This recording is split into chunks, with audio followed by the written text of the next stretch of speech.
Hey everyone, welcome back. In today's video, I'll show you the step-by-step guide on how to import or embed Excel files into ClickUp without having to convert them to Google Sheets first. So first, log into your ClickUp account if you have, which I don't, but I'll try my best to show you the guide. And then go to the space, folder, and list where you want to display your Excel file. I'll be using a testing space for this example. Click on the plus view button to add a new view, then scroll down through the view options. You'll notice that Google Sheets is the native integration here, but since we're working with Excel, we'll use the embed options instead. Now it's time to grab the HTML embed code for your Excel file. You can do this from either Excel on the web, office.com, or the desktop app if you have Office 365. Here's how to get it using the web version.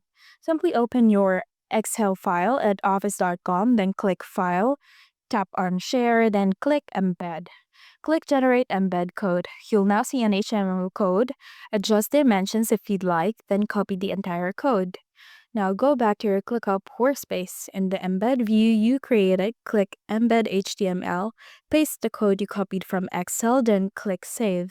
Your Excel file will now appear right inside your ClickUp view. It may not look fancy if your spreadsheet is plain, but if you have formatting, charts, or colors, those will show up too. And that's it. If you found this video helpful, don't forget to like and subscribe. Thank you for watching, and I'll see you in the next one.